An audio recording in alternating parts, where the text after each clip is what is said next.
Hey, Broken World Entertainment, and it's finally happened. Dumb and Dumber, aka the showrunners of Rings of Power for Amazon, have admitted that they've lied. Have admitted that their piece of crap show is not Tolkien. How? Because they finally said, we explain why they decided to ignore Tolkien's writings and depict their own creation of Mordor. Oh, the failure is complete. Let's have a look at this, shall we? Because there's an article over here on Bounding Into Comics talking a bit about it, so we'll have a bit of a look. So it says, Rings of Power showrunners Patrick McKay explained why he and Prime Video decided to ignore Tolkien's writings and depict their own creation of Mordor. McKay spoke to The Hollywood Reporter about the show's 6th episode that showed the orcs dug a giant tunnel into the heart of the volcano. The tunnel was then filled with water after a dam broke. After the massive flood of water made contact with burning hot lava, it created an explosion that destroyed much of the surrounding land and covered it in ash.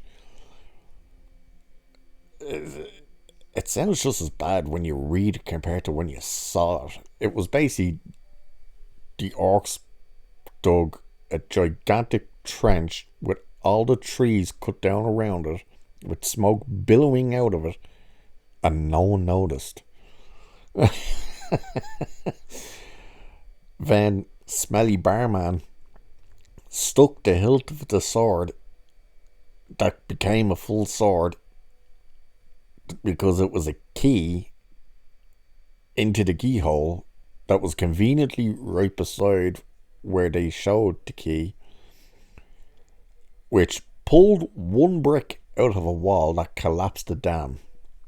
The water rushed, and the rest of it, as it said there, the water, because, that's how volcanoes work now. Throw a bit of water in them and they fucking erupt. And they leave out the best part of Gladriel, warrior Gladriel, just stood there and took it in the face. Literally. She just stood there and took this ash cloud in the face. Whew.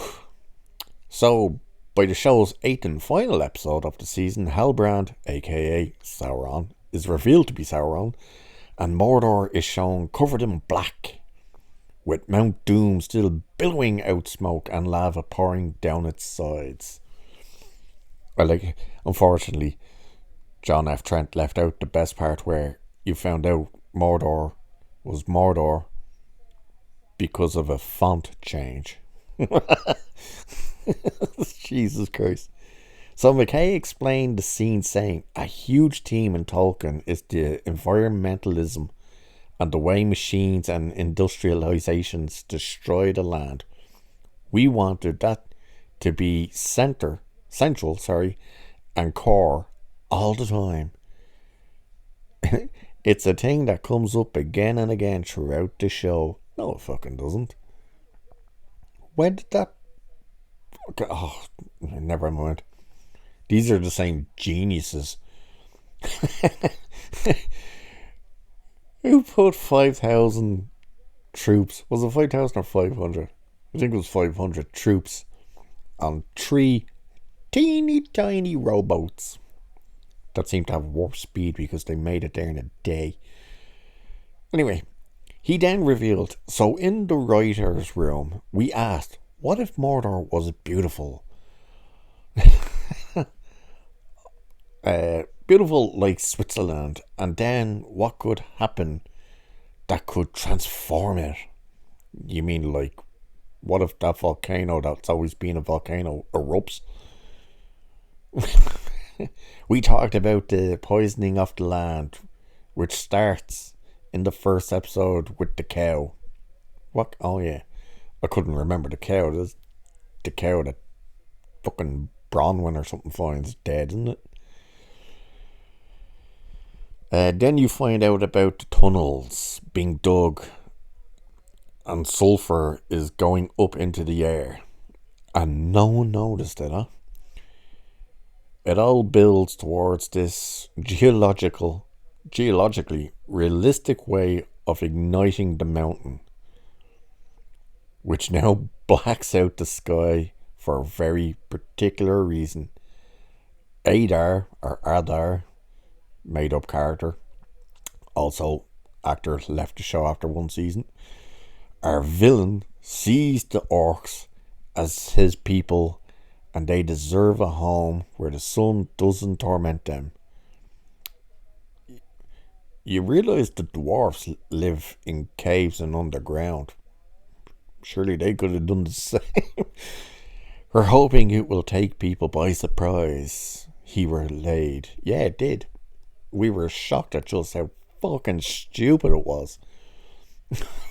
It's like, oh look, a bit of water hit the volcano and it exploded. What did they do when it rained? However, this is not how Mordor came about at all. In fact, the land was not idyllic or, how do you pronounce that? Bucolic? Like in Switzerland. It had repeatedly been hammered by the eruptions of Mount Doom over the year, and thus was the desolate readers and review. Thus was the desolate readers and viewers of The Lord of the Rings know. So, in the Peoples of Middle-earth, Christopher Tolkien writes in the notes section of the book that the name Mordor was maybe already an elvish name for the region because of its volcano Ordon, I think that's how you say it, and its eruptions, which were not made by Sauron but were a relic of the devastating works of Malok in the long First Age. So Mount Doom was always there. Mount Doom was always erupting because, I don't want to break this to anyone, spoiler alert, it's a volcano. And they tend to do that, from time to time. They tend to erupt. But Dumb and Dumber were like, we can do it better. Here's what we'll do. We'll make water hidden and it blows up. Yay! And then we'll change the name of the Southlands to Mordor in a font change. Good God. Are you getting excited for season 2 yet? Jesus Christ. Oh, who is it they're planning to bring in? They want to introduce Tom Bombadil in season 2, who's a weird character, a character that Peter Jackson liked but was like, couldn't really figure out how to put him into the stories.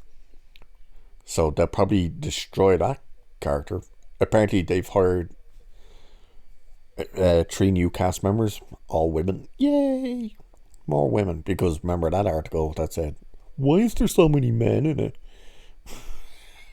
But they are, folks. They've lied, and they've now admitted we've ignored J.R.R. Tolkien's writings.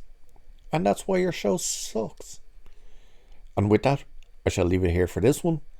Good luck to Dumb and Dumber in season 2, which we won't get until the end of 2024, maybe the beginning of 2025. And with that, cheers, and I'll catch you in the next one.